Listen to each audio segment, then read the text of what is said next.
পৃষ্ঠা ১২৩। পুজো ক্যামেরা, পুজো-ক্যামেরা, তারাপদ বন্দ্যোপাধ্যায়। ছোটবেলায় প্রতি বছর দুর্গাপুজো আমার কাছে নিয়ে আসতো এক মুঠো তাজা খুশির শিশির। রাংতা মোড়া একের পর এক উজ্জ্বল স্বপ্ন। অপেক্ষায় থাকতাম কবে পাড়ার মোড়ে প্যান্ডেল বাঁধা শুরু হবে। তারপর যখন দড়ি দড়া দিয়ে সত্যিই শুরু হতো বাঁশ বাঁধা, তখন স্কুল থেকে ফেরার পথে ফি দিন একবার করে দেখে আসতাম কত দূর এগোলো কাজটা।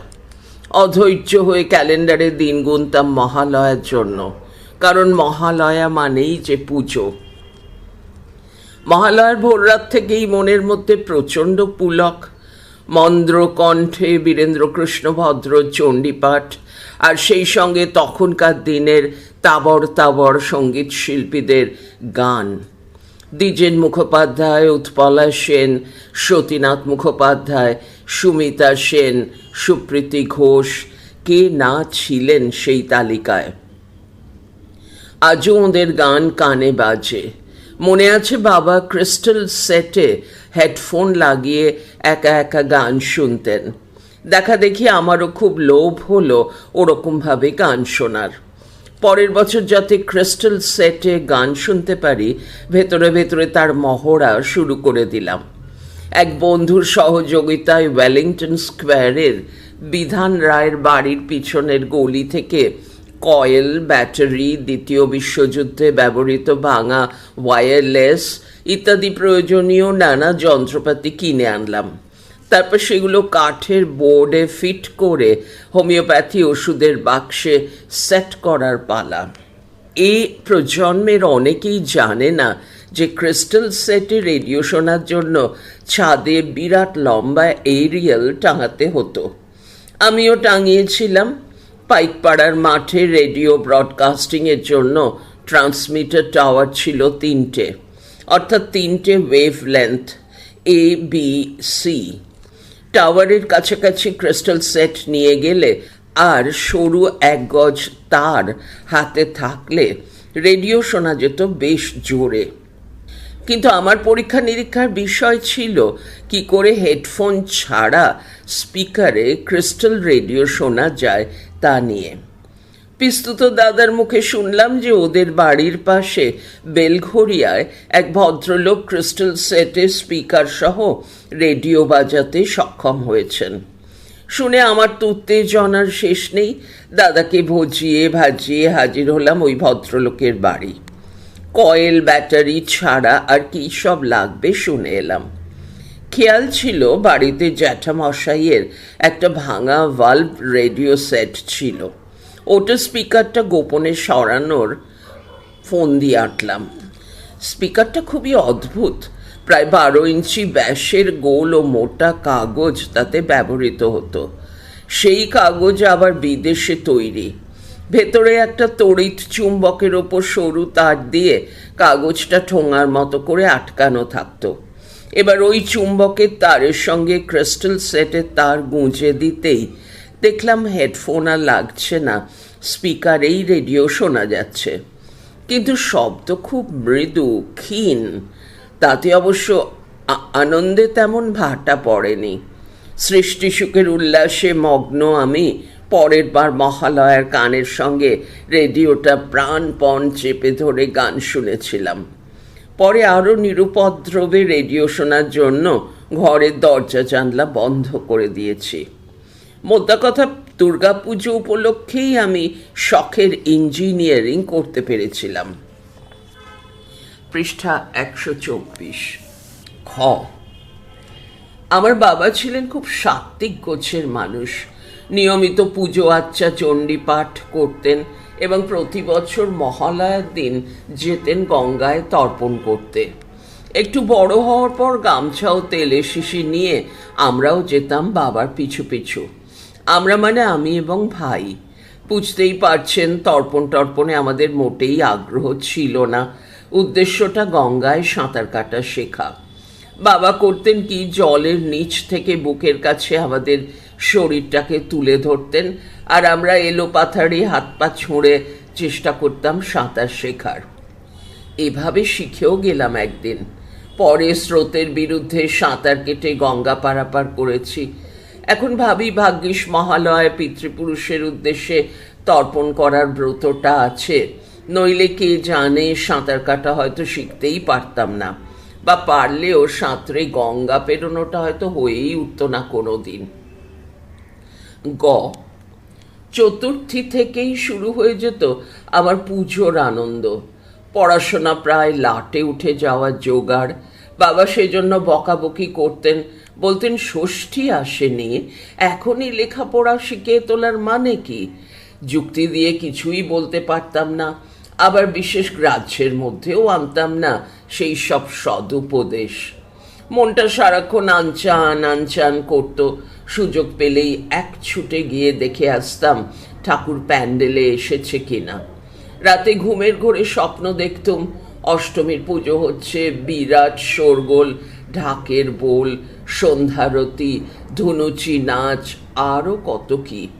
এসব দেখে কতদিনই মাঝরাতে ঘুম ভেঙে গিয়েছে। পুজোয় নতুন জামা কাপড়ের ডিপার্টমেন্টটা ছিল মায়ের। যাবতীয় আবদার বায়না তাই মায়ের কাছেই জানাতাম। বাবা শুধু জুতো কেনার দায়িত্বটা নিতেন। প্রথমে যখন বেশ ছোট, পায়ের মাপ নিয়ে নিজেই কিনে আনতেন, পরে একটু বড় সড়ো হয়ে গেলে সঙ্গে করে নিয়ে যেতেন। বেন্টিঙ্ক স্ট্রিট চীনা পাড়ায় গিয়ে জুতো কিনতাম। বাবার পছন্দ ছিল বুট জুতো, তাতে নাকি পায়ের গড়ন ভালো হয়, মানে বাবা তাই বিশ্বাস করতেন। ঘ, আমরা থাকতাম টালায়। নিজের পাড়া ছাড়াও আশেপাশের এলাকা, যেমন সরকার বাগান, চাকাপটি। চাকাপটি মানে টালা ব্রিজের ওপারে রায়বাগানের পুজো। সেখানে গরুর গাড়ির চাকা তৈরি হতো বলে অমন একটা নাম দেওয়া হয়েছিল। মিলিয়ে খানতিনেক পুজো হতো।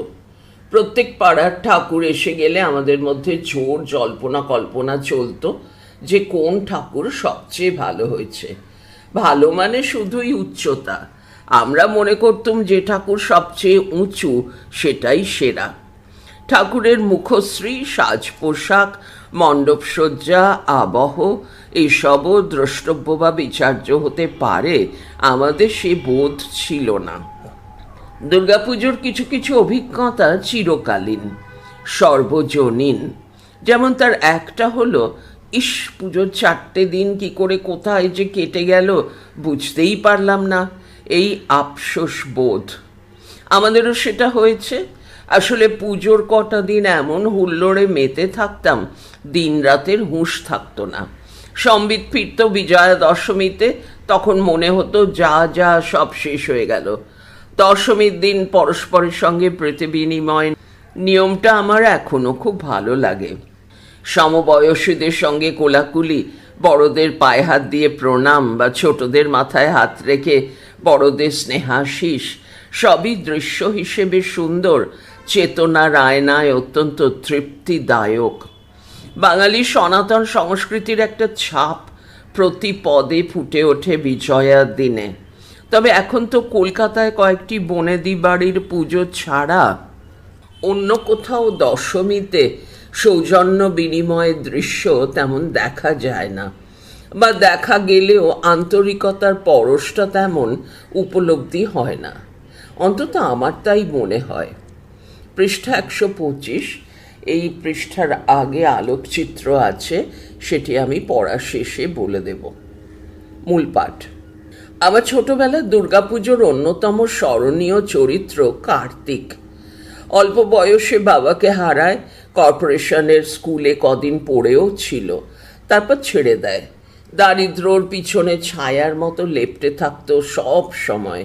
পুজোর দিনগুলোতে রকের পাশে দাঁড়িয়ে কার্তিক গ্যাস বেলুন বিক্রি করত।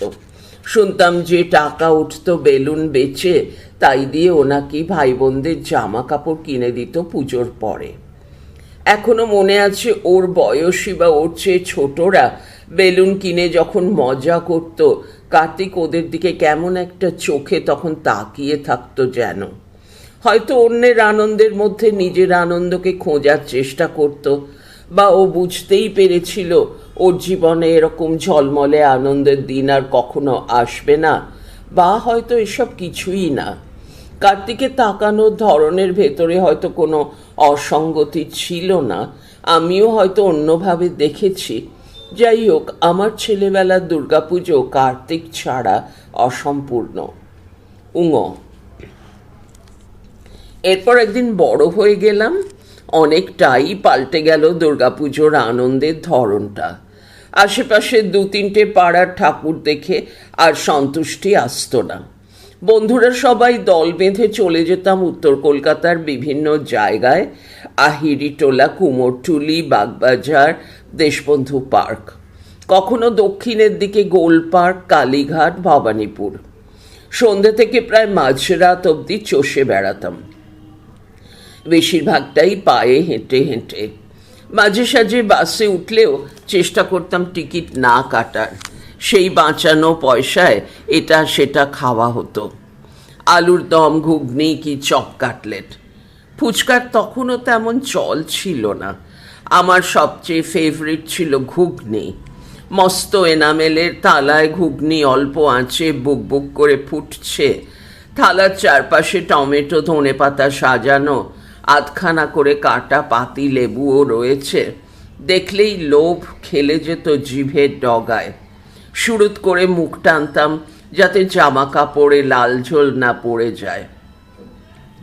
থালার পাশের মালসায় থাকতো তেঁতুলের জল, আর যখন ঘুগনিটা শালপাতায় করে দেওয়ার সময় ধনে জিরে ভাজা গুঁড়ো করে ছড়িয়ে দেওয়া হতো, কি অপূর্ব স্বাদ রে ভাই, আজও কোরকে কোরকে জেগে আছে। পাড়ার দুর্গা প্রতিমা আমার জীবনের প্রথম ছবি, যা কাগজে ছাপা হয়েছিল। বলা বাহুল্য, কাগজে ছাপানোর উদ্দেশ্য নিয়ে ছবি তুলিনি। ছবি তুলে তা ডেভেলপ ও এনলার্জ করার পর পাড়ার পুজোর হর্তাকর্তা গৌরদাকে দেখাতে তিনি আমাকে উৎসাহ দেন কাগজে ছাপার। আমি তখন আর একটা প্রিন্ট করিয়ে কাগজের অফিসে, বন্ধনীর মধ্যে বসুমতী, জমা দিয়ে এলাম। কি আশ্চর্য, পরের দিন সেটা ছাপাও হয়েছে দেখলাম। রাতারাতি বন্ধু বান্ধব ও পাড়া চেনাশোনা মানুষদের চোখে আমি হয়ে গেলাম ফটোগ্রাফার। গৌরদা পরেও আমাকে ছবি তুলতে ভীষণ অনুপ্রাণিত করেছেন। এরপর যখন পেশাদার ফটোগ্রাফার হিসেবে কাগজের দপ্তরে কাজ করেছি, তখন মহালয়ার দিন আমার প্রথম লক্ষ্য থাকতো গঙ্গার ঘাটে গিয়ে তর্পণের ছবি তোলা। এক ঘাটে প্রতি বছর যেতাম না, কারণটা সহজ, ছবি একরকম হয়ে যাবে, বৈচিত্র্য থাকবে না। উত্তর কলকাতার বিভিন্ন ঘাটে যেমন গিয়েছি তেমনি ঢু মেরেছি হাওড়ার ঘাটগুলোয়। পৃষ্ঠা 126। একবার হাওড়ার একটা ঘাটে গিয়ে ছবি তোলার মজাদার অভিজ্ঞতার কথা বলছি। সেবার ভোর 4টের মধ্যে ঘাটে পৌঁছে গিয়েছি। রেডিওতে চণ্ডীপাঠ হচ্ছে, লোকজন আসতে শুরু করেছেন, চারদিকে গিজগিজ করছে বামুন ঠাকুররা। যারা তর্পণ করতে আসছেন তাদের অনেকের হাতে আবার ছোট্ট রেডিও সেট। উদ্দেশ্য সেটাকে ঘাটের ধারে রেখে মহিমময় চণ্ডীপাঠ শুনতে শুনতে তর্পণ করবেন। আমি আজও মনে করি কুম্ভ মেলা, গঙ্গাসাগর কি মহালয়া তর্পণের পরিমণ্ডলেই বৃহত্তর ভারতের, সনাতন ভারতের ছবিটা স্পষ্ট করে ফুটে ওঠে।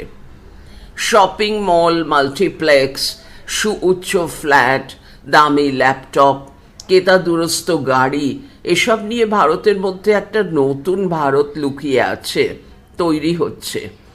আবার গঙ্গার ঘাটে কুম্ভ মেলার জনস্রোতে প্রবাহিত হচ্ছে আর একটা ভারতীয় জীবন। তো ভিড়ভাট্টার মধ্যে আমি ক্যামেরা নিয়ে মস্ত ছোটাছুটি শুরু করলাম।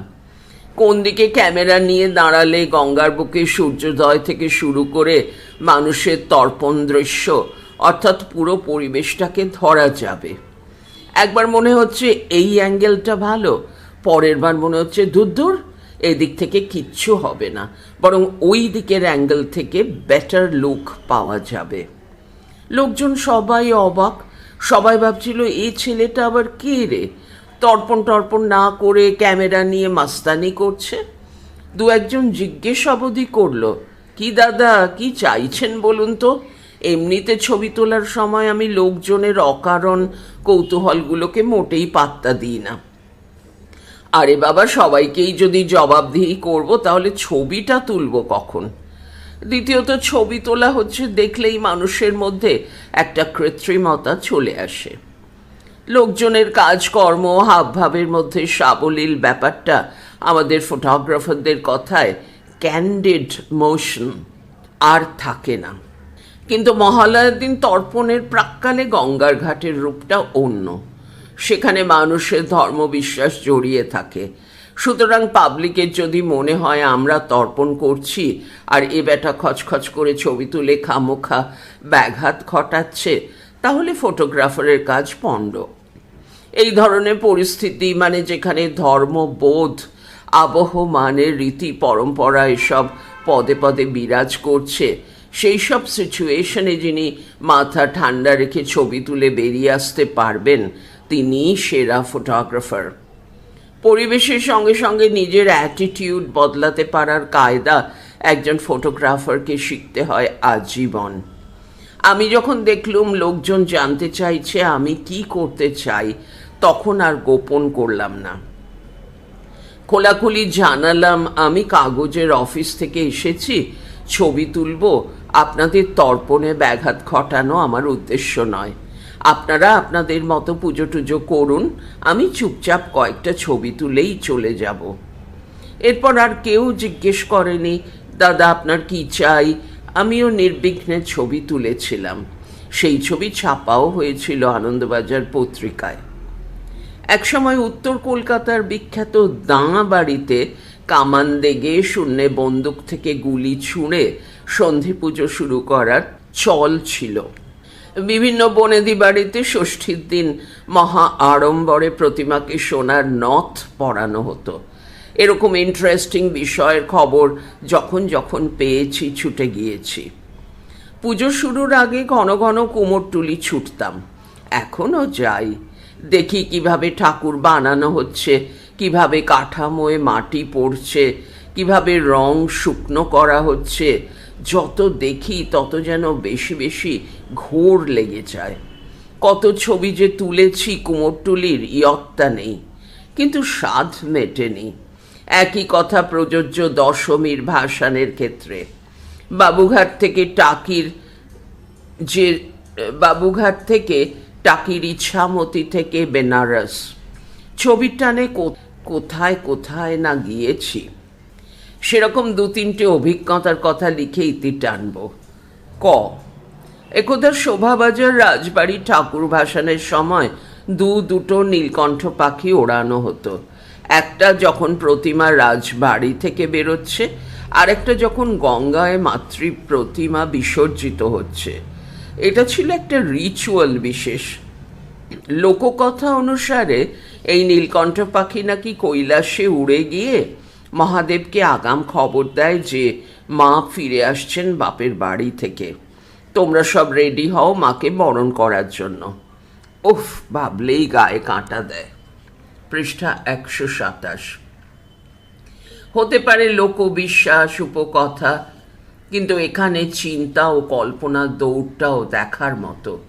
এই জিনিস আমাদের দেশেই সম্ভব, যেখানে মেঘের মাধ্যমে প্রেয়সীকে কুশল বার্তা পাঠায় বিরহী যক্ষ, যেখানে একটা পাখি স্ত্রীর শ্বশুরবাড়ি ফেরার বার্তা নিয়ে যায় স্বামীর কাছে। যাই হোক, রাজবাড়িতে ষষ্ঠীর দিনই লোক হাজির হয়ে যেত দুটো নীলকণ্ঠ পাখি নিয়ে। পুজোর 4 দিন ধরে রাজবাড়িতেই পাখি দুটো থাকতো, খেত, আর যে লোকটা পাখি নিয়ে আসতো তাকে বায়না করা হতো নগদ টাকা দিয়ে। ভাসানের আগে গঙ্গাবক্ষে নীলকণ্ঠ পাখি ওড়ানোর বিরল মুহূর্তের ছবি আমি তুলেছি। এখন তো ওয়াইল্ড লাইফ অ্যাক্টে নীলকণ্ঠ পাখি বিপন্ন প্রায় প্রজাতি হিসেবে স্বীকৃত, ওড়ানো নিষিদ্ধ। তাই রাজবাড়ির পুজোতে মাটির নীলকণ্ঠ ওড়ানো হয়। মজা যেটা, গত বছর বেনারসে ভাসান কভার করতে গিয়ে দশাশ্বমেধ ঘাট সন্নিহিত মেলায় ওয়াইল্ড লাইফ অ্যাক্টকে বুড়ো আঙুল দেখিয়ে খাঁচা বন্দি নীলকণ্ঠ পাখি মোটা টাকায় বিক্রি হতে দেখেছি। পাখিওয়ালাকে জিজ্ঞেস করতে বলল, আজকের দিনে মানে দশমীতে অনেকেই এই পাখি কিনে উড়িয়ে দেয়, অর্থাৎ পাখির বন্দিত্ব মুক্তির মাধ্যমে পুণ্য অর্জন। কি আর বলবো, একই নিয়মের 5 জায়গায় 5 রকম প্রয়োগ, এই জিনিসও একমাত্র ভারতেই সম্ভব। খ, বেনারসে ভারত সেবাশ্রম সংঘের প্রতিমা নিরঞ্জন দেখার মতো, আ লাইফ টাইম এক্সপিরিয়েন্স। বিসর্জনের আগে ঘোড়ায় করে শোভাযাত্রা বেরোয়, মুখোশ নাচ হয়, তারপর বিশাল বজরায় তোলা হয় প্রতিমাকে। সাধুরা লাঠি তরোয়ালের খেলা দেখান, এরপর সন্ধ্যারতির পর মাঝগঙ্গায় ভাসান হয় ঠাকুরের। বিসর্জনের পরের দিন বেনারসে আর একটা অনুষ্ঠান হয়, রাম ভরত মিলন। ছোট বাচ্চাদের রাম লক্ষ্মণ আর সীতা সাজানো হয়, তারা মাঠের এক পাশে দাঁড়ায়, সেখান থেকে 100 গজ দূরে একটা স্টেজ, তার ওপর ভরত বন্ধনী শুরু, একটা ছোট বাচ্চাকে সাজানো হয়েছে, আসলে বন্ধনী শেষ, ভরত দাঁড়িয়ে থাকে। হাতিতে চড়ে বেনারস রাজবংশের প্রতিনিধি আসেন, তিনি আসলে শুরু হয় অনুষ্ঠান। আগে নাকি মোহর দেওয়া হতো রাম লক্ষ্মণদের হাতে, এখন মোহরের বদলে পাউচ ভর্তি রুপিয়া। এই টাকা পেলে রাম লক্ষ্মণ সীতা স্টেজে হাজির হয়, সেখানে রামের সঙ্গে ভরতের মিলন ঘটে নৃত্য গীতাদির মাধ্যমে। খুবই চমৎকার অনুষ্ঠান, এটা দেখতে ভীষণ ভিড় হয়। এমন নয়ন শোভন অনুষ্ঠানের ছবি না তুলে কি আর পারি? দুর্গাপুজোর সুবাদেই আমার ছবি তোলার জগৎটা অজস্র বৈচিত্র্যে পরিপূর্ণ হয়ে উঠেছে। প্রত্যেক জায়গায় প্রতিবার নতুন নতুন অভিজ্ঞতা হয়েছে। মানিকদা বন্ধনীর মধ্যে সত্যজিৎ রায় তখন বেঁচে। একবার বিসর্জনের পরের দিন ব্রেকফাস্ট টেবিলে আমার তোলা ছবি দেখে চিৎকার করে বলে উঠেছিলেন, তারাপদ আবার বোমা ফাটিয়েছে। তার এই উল্লসিত উক্তিটাই আমার জীবনের সেরা পাওনা, আমার পুজো ক্যামেরার দুর্মূল্যতম লেন্স। এর নিচে দুর্গা প্রতিমার একটি ছবি রয়েছে, সম্ভবত বিসর্জনের, সাদা কালো, পরিষ্কার বোঝা যাচ্ছে না। আলোকচিত্র প্রথম যে দুটি আছে, উপরের আলোকচিত্রটিতে মা দুর্গার আবক্ষ, মা দুর্গা লক্ষ্মী সরস্বতীর আবক্ষ মূর্তির পিছনে মোমবাতির আলো জ্বলছে, প্রদীপের আলো জ্বলছে, মাটির প্রদীপে আলোর শিখা দেখা যাচ্ছে। তলায় লেখা আলোকচিত্র তারাপদ বন্দ্যোপাধ্যায়।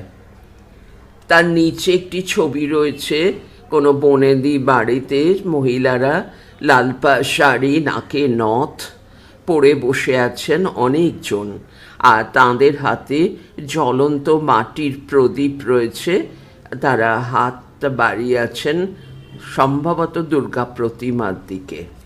নিচে লেখা আলোকচিত্র তারাপদ বন্দ্যোপাধ্যায়।